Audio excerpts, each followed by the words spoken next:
وَلَقَدْ يَسَّرْنَا الْقُرْآنَ لِلذِّكْرِ فَهَلْ مِن مُّدَّكِرٍ الحمد لله رب العالمين والصلاة والسلام على أشرف الأنبياء والمرسلين أما بعد فأعوذ بالله من الشيطان الرجيم من همزه ونفخه ونفثه بسم الله الرحمن الرحيم رب اشرح لي صدري ويسر لي أمري واحلل عقدة من لساني يفقه قولي اللهم انفعنا بما علمتنا وعلمنا ما ينفعنا وزدنا علما فبشر عباد الذين يستمعون القول فيتبعون أحسنه أولئك الذين هداهم الله وأولئك هم أولو الألباب أعوذ بالله من الشيطان الرجيم بسم الله الرحمن الرحيم واذكر اسم ربك وتبتل إليه تبتيلا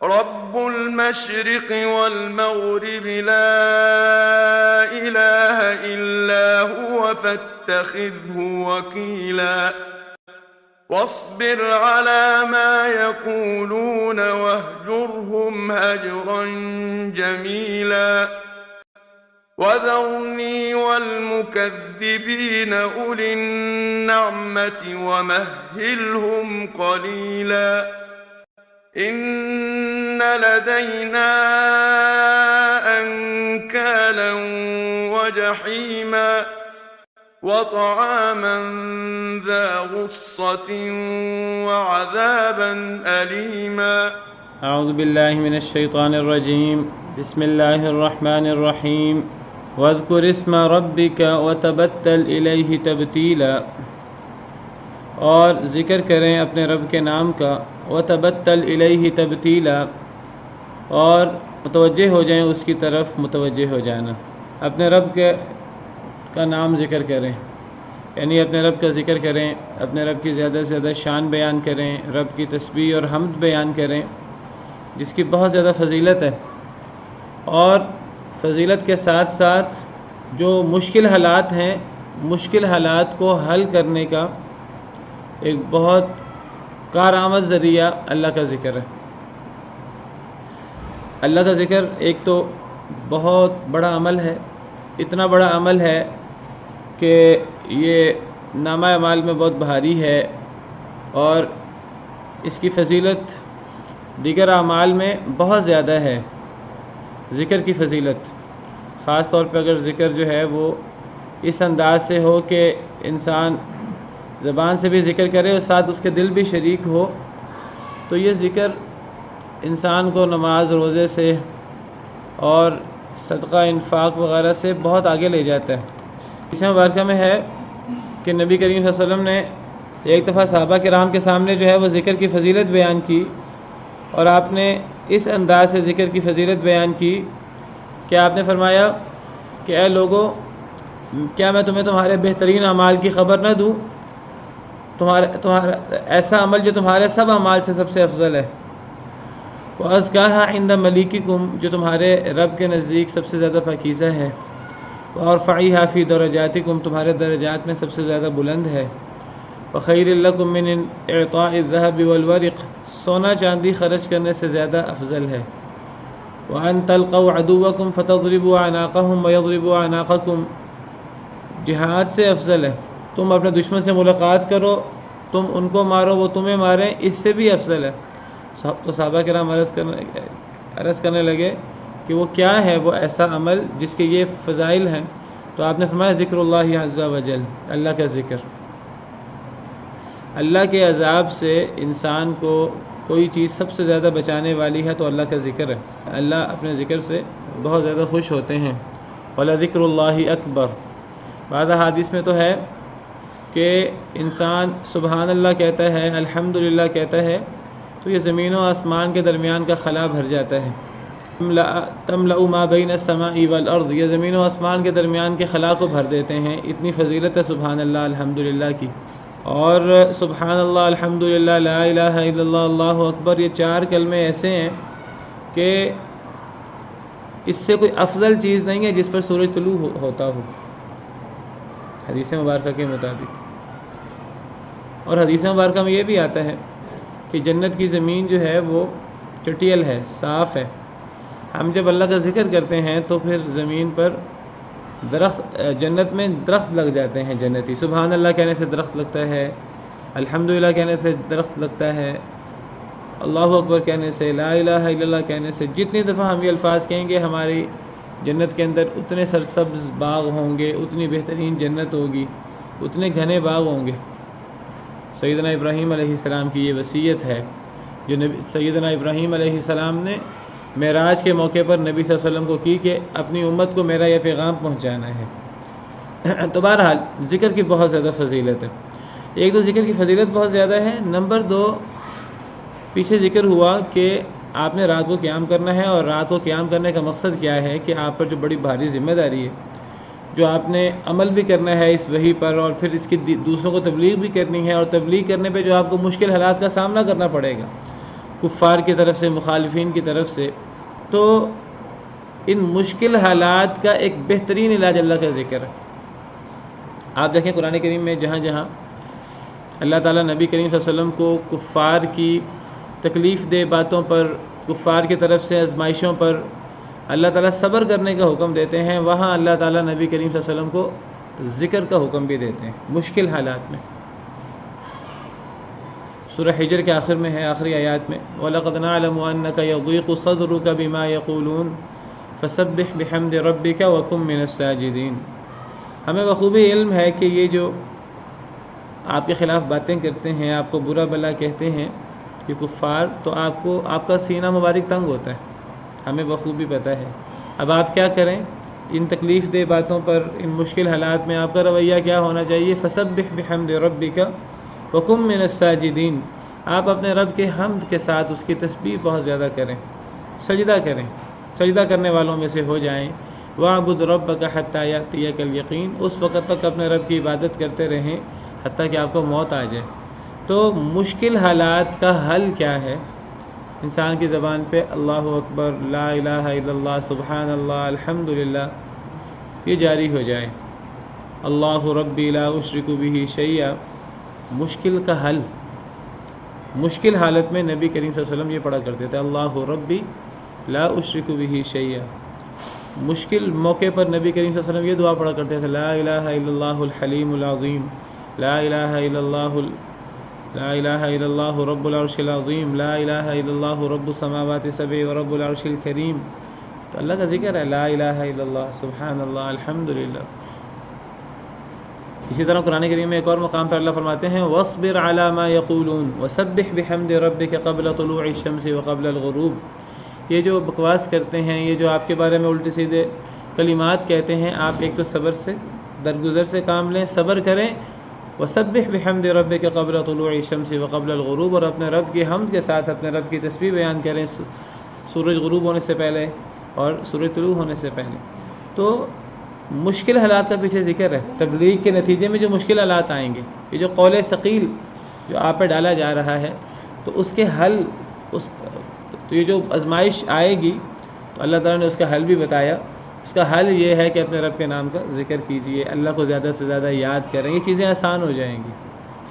وَتَبَتَّلْ إِلَيْهِ تَبْتِيلًا، متوجہ ہو جائیں اپنے رب کی طرف، متوجہ ہو جانا، صرف ایک اللہ والے ہو جائیں، آپ کی ساری توجہ کا مرکز اللہ رب العالمین کی ذات ہو۔ دنیاوی مشکلات، دنیاوی مصیبتیں، دنیاوی مشغولیات، اس کی بجائے اپنی مشغولیت، اپنی مصروفیت، اپنی توجہ، خشوع، انابت، سارا کا سارا تعلق اللہ کے ساتھ ہو۔ جس طرح سیدنا ابراہیم علیہ السلام کے بارے میں آتا ہے کہ ابراہیم حنیفہ، یک طرفہ، تو تبتل سے مراد بھی انسان کا رخ صرف اللہ وحدہ لا شریک کی طرف ہو، انسان کا مقصد صرف اللہ کی رضا ہو، دنیا کے اندر وہ دنیا کی مشغولیات اور دنیا کی چیزوں کو اہمیت نہ دیتا ہو، اللہ کو، آخرت کو اہمیت دیتا ہو۔ ففروا الی اللہ، اے لوگو اللہ کی طرف دوڑو، انی لکم منہ نذیر مبین، میں اس کی طرف سے تمہارے لیے ڈرانے والا ہوں واضح۔ تو انبیاء کرام علیہم السلام، ان کو حکم ہے وہ خود بھی اللہ کی طرف متوجہ ہو جائیں، اور انبیاء کرام علیہم السلام نے جو امت کو واعظ کی ہے، نصیحت کی ہے، وہ بھی یہی کی ہے کہ ایک اللہ والے بن جاؤ، کونوا ربانیین، رب والے بن جاؤ۔ ایک ہوتا ہے تبتل اور ایک ہوتا ہے رہبانیت۔ تبتل اور رہبانیت میں فرق ہے۔ رہبانیت کا مطلب ہے انسان دنیا سے کٹ جائے۔ اللہ نے انسان کو دنیا میں پیدا کیا ہے، دنیا میں پیدا کرنے کا مطلب اس کا مطلب یہ ہے کہ انسان دنیا کا جو بھی کام کرے اللہ کی رضا کے لیے کرے، لیکن دنیا سے کٹنا یہ رہبانیت ہے۔ انسان جو ہے وہ جنگلوں میں نکل جائے، نہیں، انسان کا کام یہ ہے کہ جب اللہ نے انسان کو دنیا میں پیدا کیا ہے، دنیا میں دین کے غلبے کے لیے پیدا کیا ہے، تو انسان کو دنیا کے اندر مصروف رہ کر دنیا والوں کی آزمائشوں کو برداشت کر کے اپنے اوپر اللہ کے دین کو نافذ کرنا ہے، اپنے گھر والوں پر اللہ کے دین کو نافذ کرنا ہے، لوگوں کو اللہ کے دین کی طرف دعوت دینی ہے، تو دنیا والوں کے ساتھ نبرت ازما ہونا ہے، جس طرح سیدنا ابراہیم علیہ السلام ہوئے، جس طرح سیدنا نوح علیہ السلام، نبی کریم صلی اللہ علیہ وسلم، دیگر انبیاء کرام علیہم السلام۔ ایک ہے رہبانیت، ترک دنیا، اور ایک ہے تبتل۔ دونوں میں بڑا فرق ہے، دونوں ایک چیز نہیں ہے۔ تبتل کا مطلب ترک دنیا نہیں ہے، تبتل کا مطلب ہے انسان دنیا کے اندر جو بھی کام کرے اللہ وحدہ لا شریک کے لیے کرے۔ دنیا کا کوئی کام کرے، عبادت کاروبار کرے، اللہ کے لیے کرے، اللہ کی ہدایات کے مطابق کرے، اللہ کی تعلیمات کے مطابق کرے، گول اللہ کو راضی کرنا ہو، تفریح کرے وہ بھی اللہ کی بتائے ہوئے طریقے کے مطابق، اللہ کی ہدایات کے مطابق، جتنی اللہ نے اجازت دی ہے عبادت کرے وہ اللہ کے بتائے ہوئے طریقے کے مطابق۔ کوئی دینی دنیاوی کام کرے تو وہ اللہ کے حکم کے مطابق، صرف اللہ وحدہ لا شریک کو راضی کرنے کے لیے۔ تو یہ تبتل ہے اور اس تبتل کا حکم ہے۔ اور ایک ہے ترک دنیا، رہبانیت، وہ ممنوع ہماری شریعت میں۔ کبھی کبھی تبتل سے ترک دنیا بھی مراد لے لیا جاتا ہے، تو ایسے تبتل سے نبی صلی اللہ علیہ وسلم نے منع فرمایا، ایاکم والتبتل، اے لوگو تبتل سے بچو۔ وہاں تبتل سے مراد دنیا کو چھوڑ دینا، تو دنیا کو بالکل چھوڑ دینا نہیں، یہ تبتل نہیں ہے۔ تبتل یہ ہے کہ انسان دنیا کے اندر رہتے ہوئے دنیا کو اپنے دین کے مطابق گزارے، اللہ وحدہ لا شریک کی ذات اس کے لیے مرجع اور ماوا کی حیثیت رکھتی ہو ہر لحاظ سے، یہ ہے تبتل۔ اس کا حکم دیا، وَتَبَتَّلْ إِلَيْهِ تَبْتِيلًا، اللہ کی طرف، اللہ سے لو لگا لیجئے، ہر کام اللہ کے لیے کریں۔ رب المشرق والمغرب، جو رب ہے مشرق کا بھی اور مغرب کا بھی، اس رب کی طرف توجہ کر لیں۔ وہ مشرق کا بھی رب ہے، مغرب کا بھی رب ہے، ساری دنیا جو مشرق اور مغرب کے درمیان ہے، یہ اللہ رب العالمین کی قبضہ قدرت میں ہے۔ اللہ کی طرف توجہ لگانے سے، اللہ کے لیے کام کرنے سے، دنیاوی مصروفیات اللہ کے لیے چھوڑنے سے، جب اللہ کی عبادت کا وقت آ جائے انسان دنیاوی مصروفیات چھوڑ دے، اور اگر دنیاوی مصروفیات ہوں تو وہ انسان ان کو اللہ کے حکم کے مطابق کرے، اس کی وجہ سے اس کو نقصان نہیں ہوگا۔ ہم سمجھتے ہیں کہ ہم ایسا کام کریں گے تو ہمیں دنیاوی طور پہ نقصان ہوگا۔ اللہ فرماتے ہیں نقصان کیسے ہوگا، وہ دنیا تم پہ تنگ کیسے ہوگی، دنیا تمہارے لیے مشکل کیسے ہوگی، جب تم اس رب کی طرف متوجہ ہو رہے ہو جو مشرقوں کا بھی رب ہے، مغربوں کا بھی رب ہے، پوری دنیا تو اسے قبضہ قدرت میں ہے۔ اللہ کی طرف تم متوجہ ہو جاؤ تو تمہیں کوئی کمی ہو جائے، تمہیں کوئی تھوڑ ہو جائے، یہ کیسے ہو سکتا ہے؟ اللہ کے لیے خرچ کرو، اللہ کے لیے خرچ کرنے سے کوئی مال کم تو نہیں ہو جائے گا۔ انفق یا بلال ولا تخش من ذی العرش اقلالا، اے بلال خرچ کرو اور عرش والے رب سے مفلسی سے نہ ڈرو۔ تم اس رب کی راہ میں خرچ کرو گے جو زمین و آسمان کے خزانوں کا مالک ہے، تو وہ کوئی کمی ہونے دے گا۔ اگر ایک انسان دنیاوی مصروفیات کو اللہ کے حکم کے مطابق گزارے گا اور عبادت کا وقت ہوگا عبادت کے لیے چھوڑ دے گا دنیاوی مصروفیات کو، دنیا کو اللہ کے مطابق گزارے گا، کبھی دنیا میں نقصان نہیں اٹھائے گا، کیونکہ یہ اس رب کے لیے وہ کام کر رہا ہے جو مشرق کا بھی رب ہے، مغرب کا بھی رب ہے، دنیا پوری اس کے قبضہ قدرت میں ہے۔ لا الہ الا ہو، اس کے علاوہ کوئی معبود برحق نہیں ہے، وہی معبود برحق ہے۔ فاتخذہ وکیلا، بس پکڑ لیجئے اسی کو کارساز، اللہ کو کارساز بنا لیں، وکالت کرنے والا، بگڑی بنانے والا، مدد کرنے والا، آپ کا سب کچھ اللہ ہی ہے اور کوئی بھی نہیں۔ یہ اصل میں ہے تبتل کا معنی۔ اور اس کی وجہ سے کوئی دنیا کی کمی نہیں ہوگی. وقتی طور پہ کبھی لگے ہمیں دنیا کی کمی ہو رہی ہے، وہ آزمائش ہوتی ہے ہماری. نتیجہ اللہ فرماتے ہیں کہ اگر ایک انسان اللہ سے ڈرے، اللہ پر ایمان لائے، اللہ سے ڈرے، اللہ زمین و آسمان کی برکتیں اس انسان کے لیے کھول دیں گے. وَلَوْ أَنَّ أَهْلَ الْقُرَىٰ آمَنُوا وَاتَّقَوْا لَفَتَحْنَا عَلَيْهِمْ بَرَكَاتٍ مِّنَ السَّمَاءِ وَالْأَرْضِ. تو وہ مشرق اور مغرب کا بھی رب ہے، اس کے علاوہ کوئی معبود برحق نہیں. اسی کو وکیل بنا لیجئے، اسی کو کارساز، بگڑی بنانے والا، حاجت روا، مشکل کشا، سب کچھ کرنے والا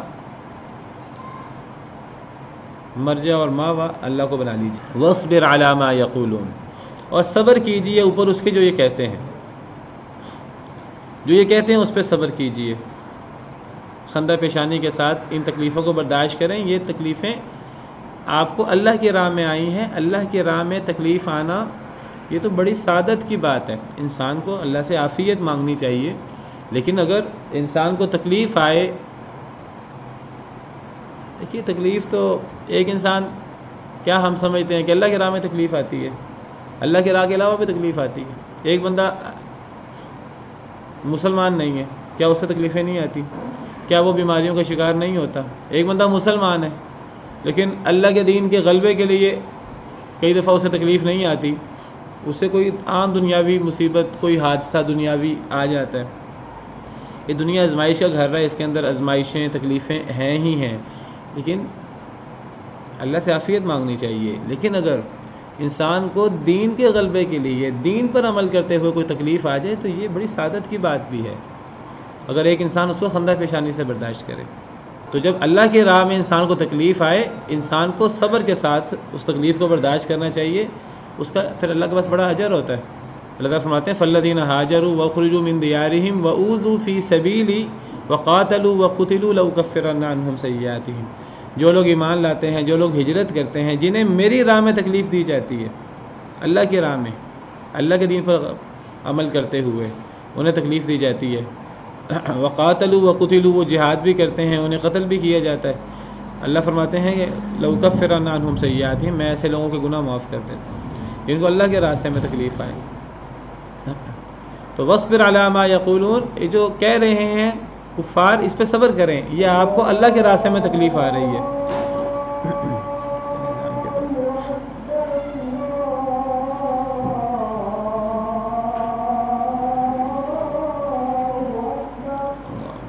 فرمایا وَاصْبِرْ عَلَىٰ مَا يَقُولُونَ، اور صبر کیجئے اوپر اس کے جو یہ کہہ رہے ہیں. یہ جو آپ کو تکلیفیں دیتے ہیں زبان سے، عمل سے، یہ جو آپ کو برا بلا کہتے ہیں، اس پر صبر کریں.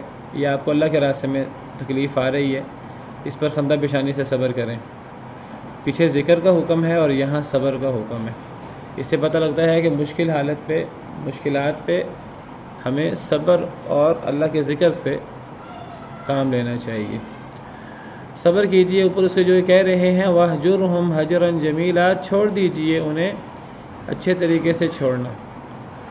آپ انہیں چھوڑ دیجئے، ان سے درگزر کریں، ان سے اعراض کریں، ان سے زیادہ متھا نہ لگائیں. آپ جتنا ان سے بات چیت کریں گے، جتنا بحث و مباحثہ کریں گے، اتنا ان کی تکلیفیں زیادہ بڑھیں گی آپ کے لیے. تو آپ انہیں دعوت دیں، لیکن جب بھی آپ دیکھیں گے یہ بد زبانی پر اتر آئے ہیں، تکلیف دینے پر اتر آئے ہیں، تو پھر آپ زیادہ ان سے بحث و مباحثہ، مناظرہ وغیرہ نہ کریں. پھر آپ ان سے اعراض کر لیا کریں، اپنی بات چھوڑ دیا کریں. وَاهْجُرْهُمْ هَجْرًا جَمِيلًا، اور چھوڑ دیں انہیں اچھے طریقے سے چھوڑنا. چھوڑنے کا مطلب یہ نہیں ہے کہ بس انہیں چھوڑ دیں، آئندہ دعوت ہی نہ دیں. مراد ہے کہ کبھی جھگڑے کی نوبت آئے، بات زیادہ بڑھ جائے، تو پھر غلطی ان کی بھی ہو، آپ کی طرف سے کوئی غلطی نہ ہو، آپ اپنی بات چھوڑ دیں، آپ اعراض کریں. جس طرح فرمایا کہ وَإِذَا خَاطَبَهُمُ الْجَاهِلُونَ قَالُوا سَلَامًا، نیک لوگ وہ ہوتے ہیں جب جاہل لوگ ان سے مخاطب ہوتے ہیں تو وہ سلام کہتے ہیں. اس کا مطلب یہ نہیں ہے کہ نیک لوگ کبھی بھی کسی جاہل کو، کسی عامی شخص کو تبلیغ ہی نہیں کرتے.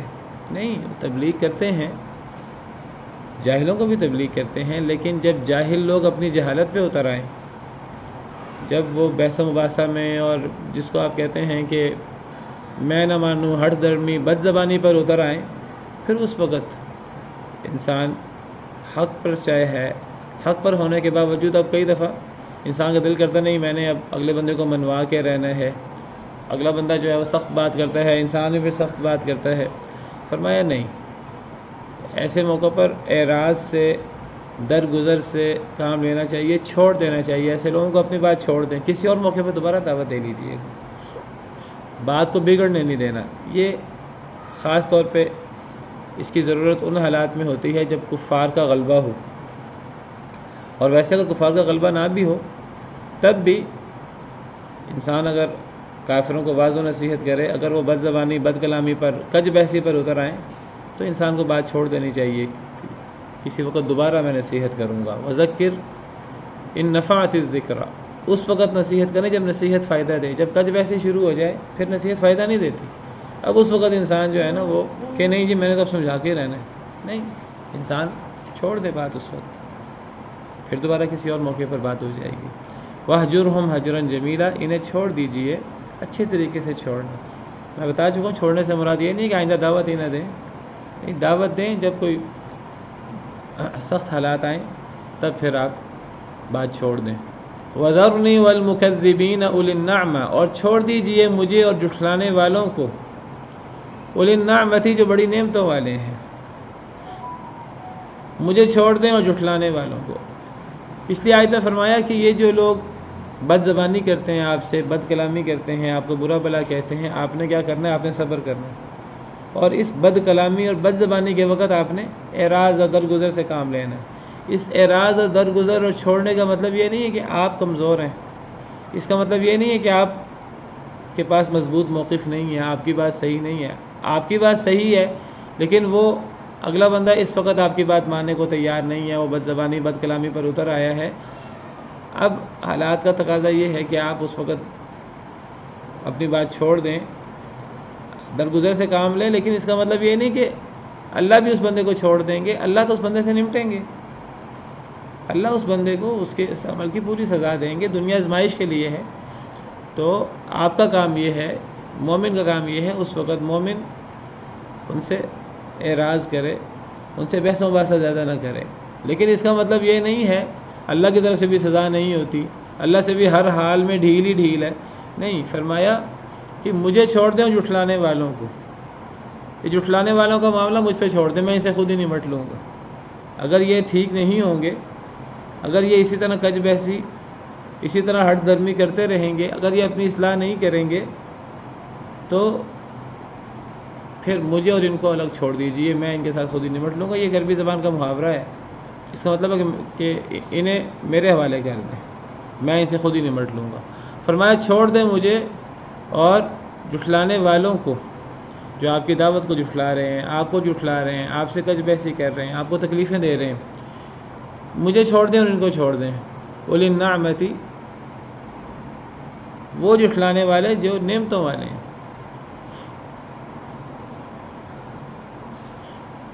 کئی دفعہ اللہ تعالیٰ جھٹلانے والوں کو بھی نعمتیں دے دیتے ہیں، کئی دفعہ اللہ تعالیٰ جھٹلانے والوں کو جھٹلانے کے بعد زیادہ نعمتیں دے دیتے ہیں۔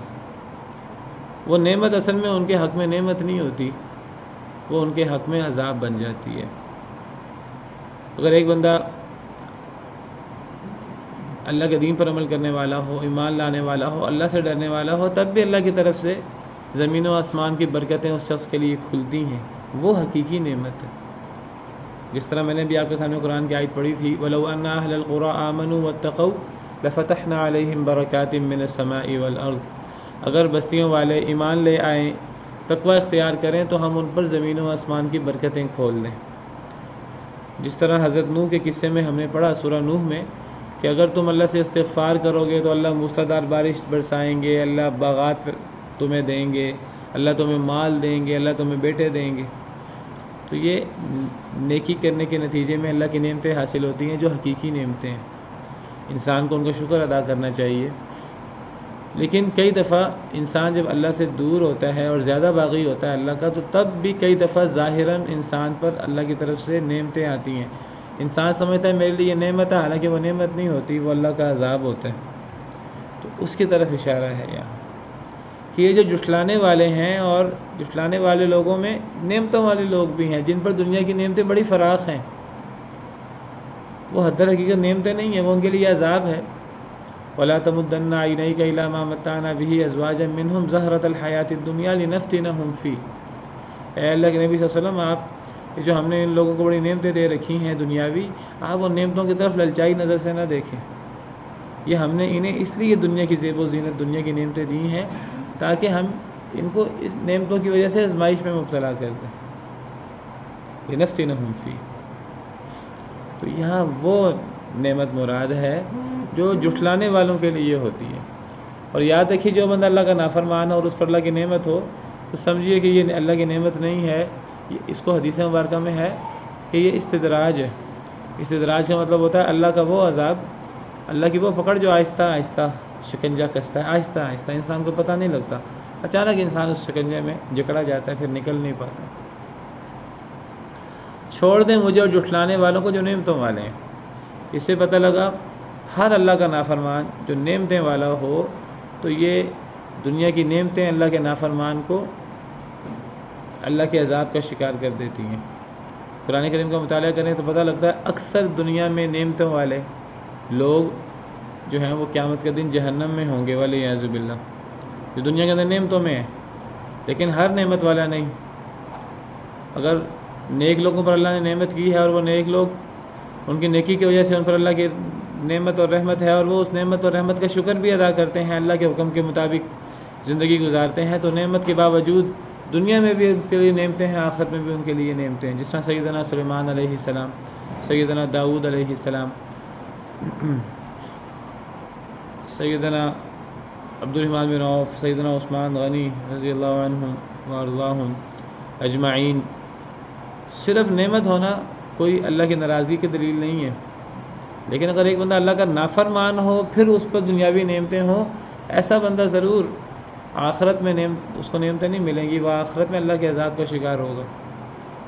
یہاں اللہ نے جھٹلانے والوں کو نعمتوں والے کہا ہے، اور اسی طرح قرآن کریم کی کئی آیات میں، سورہ واقعہ میں ہم نے پڑھا کہ جہنمی لوگوں کو اللہ مخاطب کریں گے، اللہ فرمائیں گے کہ جہنمی لوگ جہنم میں کیوں گئے؟ وَأَصْحَابُ الشِّمَالِ مَا أَصْحَابُ الشِّمَالِ فِي سَمُومٍ وَحَمِيمٍ وَظِلٍّ مِّن يَحْمُومٍ لَا بَارِدٍ وَلَا كَرِيمٍ إِنَّهُمْ كَانُوا قَبْلَ ذَلِكَ مُتْرَفِينَ۔ اللہ جہنم کا اور جہنم کے عذابوں کا ذکر کرتے ہوئے فرماتے ہیں کہ یہ لوگ دنیا کے اندر بڑے آسائشوں میں زندگی گزارتے تھے۔ سورہ انشقاق میں فرمایا جہنمیوں کا ذکر کرتے ہوئے، إِنَّهُ كَانَ فِي أَهْلِهِ مَسْرُورًا، یہ اپنے گھر میں بڑا خوش و خرم رہا کرتا تھا۔ تو دنیا کے اندر نعمتوں کے اندر زندگی گزارنا، عیش و عشرت کے اندر زندگی گزارنا اور اللہ کا نافرمان ہونا، یہ انسان کو اللہ کے عذابوں کا شکار کر دیتا ہے، والعیاذ باللہ۔ اور چھوڑ دیجئے مجھے اور جھٹلانے والوں کو جو نعمتوں والے ہیں۔ وَمَهِّلْهُمْ قَلِيلًا، ڈھیل دے دیں ان کو تھوڑی سی مہلت ہے۔ یہ دنیا یہ سینکڑوں سالوں کی ہو جائے، یہ ہزاروں سالوں کی ہو جائے، یہ بہت چھوٹی ہے، اس کی کوئی حیثیت نہیں ہے، انہیں تھوڑی سی مہلت دے دیں، پھر ان کے لیے عذاب ہی عذاب ہے۔ إِنَّ لَدَيْنَا أَنْكَالًا وَجَحِيمًا، بے شک ہمارے پاس تو بیڑیاں بھی ہیں، جہنم بھی ہے ایسے لوگوں کے لیے۔ ہم نے ایسے لوگوں کے لیے بیڑیاں اور ایسے لوگوں کے لیے جہنم، بھڑکتی ہوئی آگ تیار کر رکھی ہے۔ وَطَعَامًا، اور کھانا، ذَا غُصَّةٍ، حلق میں اٹک جانے والا کھانا ہے ایسے لوگوں کے لیے۔ یہ کھانا نہیں ہے، اس کھانے سے کوئی فائدہ نہیں ہونے والا، یہ الگ ایک عذاب ہے اللہ کا۔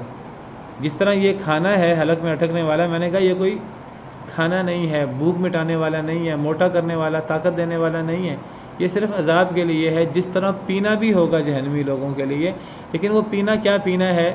جو کھولتے ہوئے پانی کو پینا ہو، تو وہ عذاب ہے۔ وہ تو پینا تو نہیں ہے، نہ اس سے پیاس بجھے گی، نہ اس سے کوئی طاقت حاصل ہوگی، نہ اس سے کوئی سیرابی ہوگی، کوئی پیاس نہیں بجھے گی، وہ تو عذاب ہے۔